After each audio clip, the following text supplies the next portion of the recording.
ماموں کے ساتھ 1994 میں پیش آیا۔ میرے ماموں کا نام دلاور شاہ ہے۔ میرے ماموں نے مجھے بتایا کہ تب پاکستان میں موٹر وے نہیں ہوا کرتے تھے اور دونوں طرف کی ٹریفک کے لیے ایک سنگل روڈ ہی استعمال ہوتی تھی۔ میرا بزنس پورے پاکستان میں پھیل چکا تھا، اسی وجہ سے مجھے بزنس کے سلسلے میں مختلف شہروں میں ٹریول کرنا پڑتا۔ ایک بار مجھے میٹنگ کے لیے اسلام آباد سے مری جانا پڑا۔ میں اپنے ڈرائیور ناصر خان کے ساتھ صبح سویرے نکل پڑا اور مختلف پہاڑی راستوں سے ہوتے ہوئے بالآخر میں اس آفس پہنچ گیا جہاں پر آج میری میٹنگ تھی۔ میں نے گاڑی پارک کی اور میٹنگ شروع ہوئی تو میٹنگ کو ختم ہونے میں کافی ٹائم لگ گیا اور شام ہو گئی۔ وہاں کے نوجوان مینیجر فہیم کے ساتھ ایک زبردست میٹنگ رہی اور میں نے اس کی محنت اور کام کو سراہا تو اس نے میرا شکریہ ادا کیا اور کہا کہ ابھی شام ہو گئی ہے، آج رات آپ میرے گھر پر گزاریں، کل صبح چلے جانا کیونکہ اس وقت اس راستے سے جانا بہت خطرناک ہے۔ تو میں نے کہا کہ آپ کی عزت افزائی کا بہت بہت شکریہ، کل صبح مجھے بہت ضروری کام ہے اس لیے مجھے ابھی نکلنا پڑے گا۔ واپسی پر تھکن کی وجہ سے میری آنکھ لگ گئی اور میں سو گیا۔ ناصر گاڑی چلاتا رہا تو سائڈ پر اس کو کچھ کالا سایہ نظر آیا، مگر جب اس نے دوبارہ دیکھا تو اس کے پیروں تلے سے زمین کھسک گئی۔ سائڈ کے شیشے میں ایک بھیانک چہرے والی لال لباس پہنے ایک بدرو ہماری گاڑی کے ساتھ ساتھ جا رہی تھی کہ اچانک غائب ہو گئی۔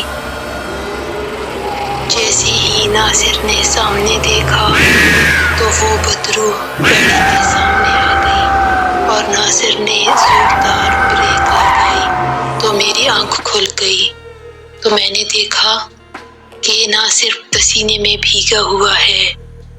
میں نے اس سے اس کی وجہ پوچھی تو اس نے بات کو ٹالتے ہوئے کہا کہ اس کی گاڑی کے سامنے کوئی جانور تیزی سے بھاگ کر گیا ہے اور یہ کہ اس کو میری تلاوت بہت پسند ہے۔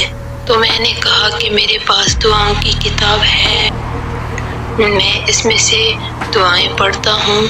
تو میں نے دعائیں پڑھنا شروع کی۔ میں دعائیں پڑھنے لگا کہ اتنے میں ہماری گاڑی کے ساتھ وہ بدروح دوبارہ سے بجلی کی رفتار سے اڑنے لگی اور تب سامنے سے ایک موڑ آیا تو وہ بھیانک بدروح ہماری گاڑی کے بالکل سامنے آ گئی اور اس نے دونوں ہاتھ اور پاؤں پھیلائے اور بالکل ہماری گاڑی کے شیشے کے ساتھ آ لگی تو ہماری چیخیں نکل گئی، مگر ناصر نے ہمت اور بہادری سے کام لیتے ہوئے گاڑی موڑی اور ہم وہاں سے نکل گئے۔ کچھ دور جا کر ایک چائے کی دکان تھی اور وہ دکاندار ایک بینچ پر بیٹھا چائے پی رہا تھا۔